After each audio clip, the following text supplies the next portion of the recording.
Today, we're looking at the second of the 8 faction leaders that'll be playable in Total War Pharaoh at launch, the brooding rebel Amenmesse, whose claim is more legitimate than any other, yet who is unjustly bypassed for the throne. He's definitely the best of the characters, the only legitimate claimant, and if you pick him, you can finally right the 3,000-year-old injustice and lead Egypt into renewed glory. We're starting at the close of the 19th dynasty. The glory days of Ramesses II are ended, and Pharaoh Merneptah is an aging, ailing man. Amenmesse's origins are shrouded in mystery, and I'm glossing over a good bit of controversy today, but some fairly recent archaeology is finally starting to shed some light here. Now, his mother was a woman named Takhat, and now Ramesses had a daughter named Takhat, and Seti had a wife named Takhat, and some have assumed all three to be the same woman. Except in Egyptian monuments, there is a designation that's usually given for royal daughter, royal wife, and royal mother. And there are women who are, historically, designated with all three, but none of the Takhats have more than one of these, suggesting these are 3 separate women. Or perhaps at least that Amenmesse's mother was not Seti's wife. Now, his father was unknown, but he was clearly of the royal line. He wasn't Seti's son. He could either have waited if Seti was old if he was Seti's son, or he was just too old if Seti was young. He probably wasn't Merneptah's son because he never claims to be the son of a king. Most likely he was a grandson of Ramesses, whose father was more senior than Merneptah. Thus, if Seti was somehow illegitimate, then Amenmesse may well have seen himself as having some sort of claim. But at the start of the game, he doesn't have any major claim. Indeed, he probably isn't even Amenmesse yet. He's a governor of Nubia, and his name is a more humble Mesui. In the 19th dynasty, putting royal relatives in positions of power was extremely common. It's a great way to keep administrative competence in the family, and also prevent other interest groups from gaining access to power. The sons of a pharaoh would be given the most elite jobs in and around the capital, but for a grandson of the pharaoh, governor of Nubia would be a pretty solid posting, wealthy enough to be honorable and challenging enough to require competence. In 1203, at the death of Merneptah, this is where we find the governor of Nubia, who pretty quickly changes his name to the theophoric Amenmesse, honoring the god of creation, fertility, and the sun. He also goes to his old carvings from when he was governor, wherever he can find them, and he carves a uraeus into his forehead. Now, this is a little snake emblem at the front of the traditional Egyptian crown, and seeing his images wearing this crown tells us quite clearly what he's trying to communicate.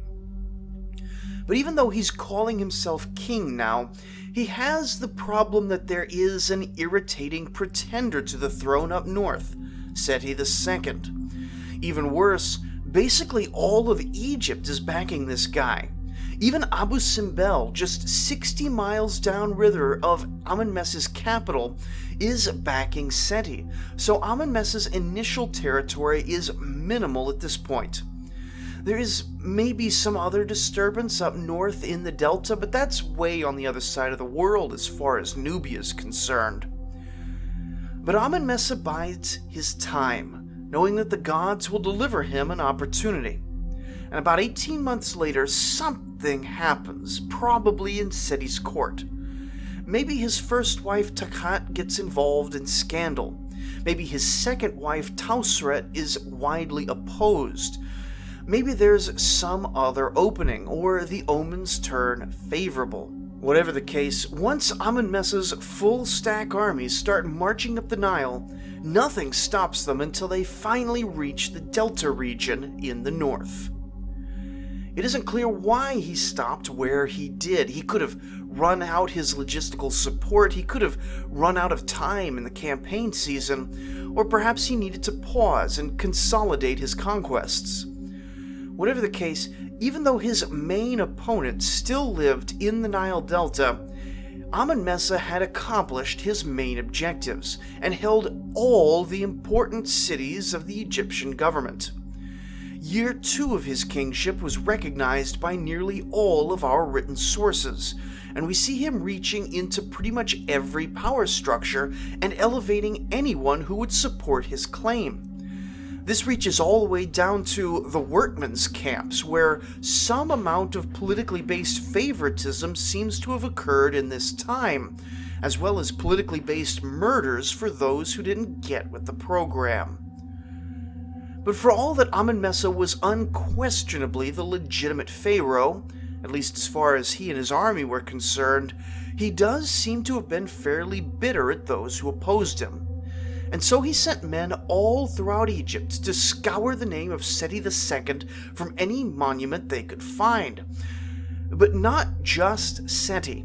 He also scoured the name of Merneptah as well, an act of disrespect that would be profoundly shocking if either Seti or Merneptah had been his father or grandfather.